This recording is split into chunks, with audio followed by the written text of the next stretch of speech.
Hey guys, good morning. 40 Grit back with another 40 Grit Garage walkthrough here. I'm going to go through the Charvel Warren Demartini Snakeskin. This is the USA. There's the Pro Mod and there's the USA. Quickest way to tell the difference between the two is the paint and the headstock being addressed on the paint job. Let's take a look at this one together. Okay, so just like all the other videos, we're going to start at the headstock. Make sure everything's squared away, everything's tight. As you're doing your setups. I'll be going through setup videos here pretty soon. These are just guitars that are already done. That being a new channel, I was going to pull some guitars out and go through stuff, and I'll be going through some guitars that need some help here pretty soon.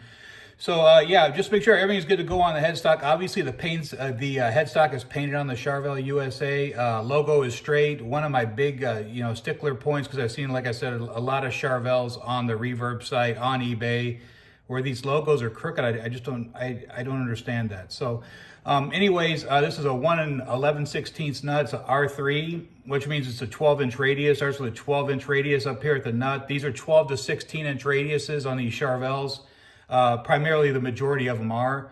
Always take a look at your nut, because when you get to final and you go to set your action, if your nut height isn't good, then you're gonna have problems there. So take a quick bounce, make sure everything's bouncing good, and you should have very minimal bounce. I've seen people take out calipers and measure all this stuff. It's gonna be 100%. You can use that as a starting point. I mean, I don't want to say anybody's doing it wrong, because we're not. What I would recommend is always have a starting point for everything. So if you want to use a caliper, or a feeler gauge to slide under there, you can do that. But after doing this for so long, now I can do it by eye, get an idea where I'm at. And sometimes I'll put my big magnifying glasses on if I can't see that good, just like right now. Necks on these are always good. Never an issue there for me personally. I've got a lot of Charvels, so we'll be going through some cool stuff. Got the truss rod adjustment wheel, which is always a pleasure when it comes to adjusting these necks for the gig, or different climates, whatever. If you have any travel there, it makes it super easy to get it done. Goto tuners, can't really put a tool pack on this one because you're going to mess with Warren's signature.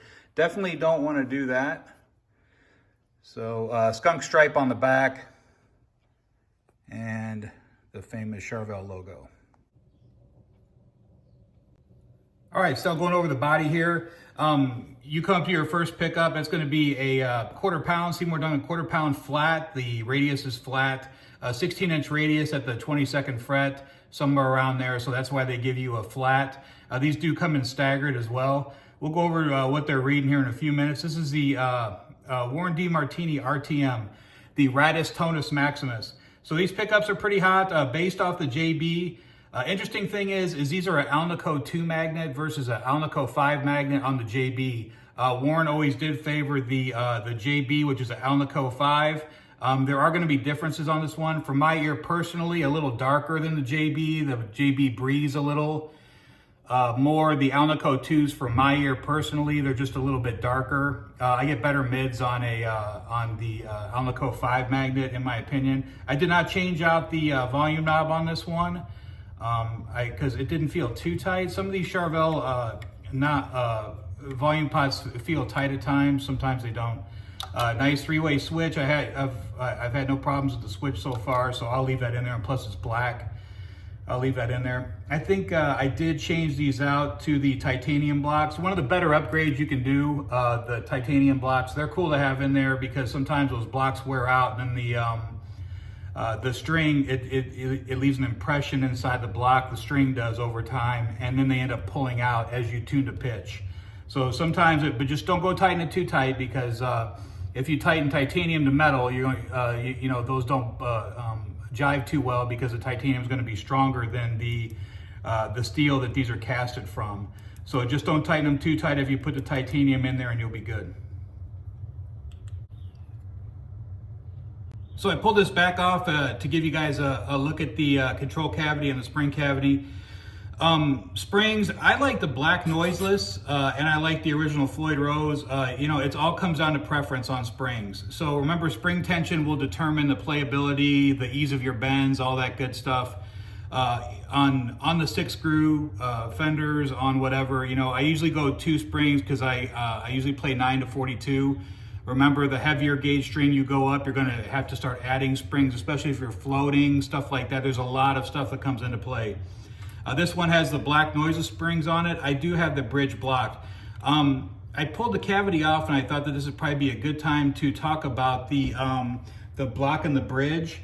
When you go to block these bridges, you can put just a wood block back there, fit it. I mean, I'm very particular, make sure it's touching on all sides, everywhere. I usually take a caliper, measure it out as I'm on my sander, and you know, get it perfect in there, and then make sure that the block is riding flush to the body, make it look nice and everything. So then if you put a detuner on it, you're gonna have good travel there. It's not gonna be angled one way or the other. That could, like I said in the past videos, that could interfere with your intonation.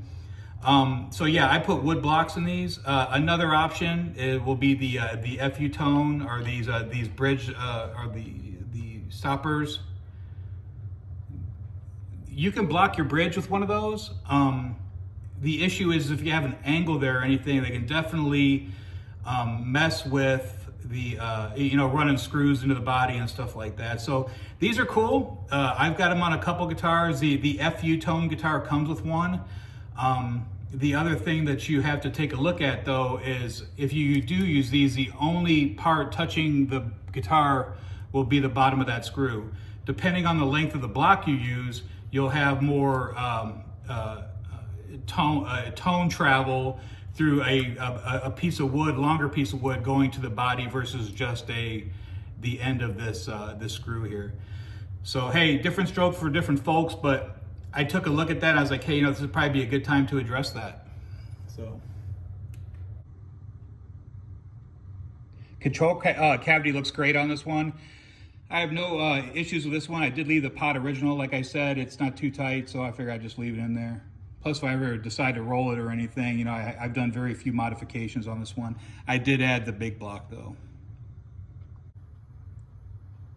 All right, let's go over pickup resistance real quick. Looks like the bridge position 19K. Neck's going to be at 13.7. Center 8.13. Remember, these are going to be hotter pickups. The RTM is considered a, you know, hot pickup. Alnico 2, like I talked about, and that quarter pound's a hot neck pickup. Very different from the performance that I did review on with regards to neck pickup. I believe that neck pickup was somewhere around 7K from what I remember. So, you know, keep that in mind. Pickups are a preference. They're not something that you just, choose and go with. 7.3 on the Demartini, 7 pounds, 3 ounces. My personal thoughts on the Charvel Demartini, man, these guitars are cool. If you want one, go get it. If you've been looking at one, go get it. They're cool to have. I'm not sure what's cooler. Leave some comments for me. I'm not sure what's cooler on this guitar, the guitar or the case. I did shoot a quick video of the case. I'll throw it in here somewhere. But yeah, let me know your thoughts, and I appreciate you guys watching, and I'll see you on the next one. Thanks.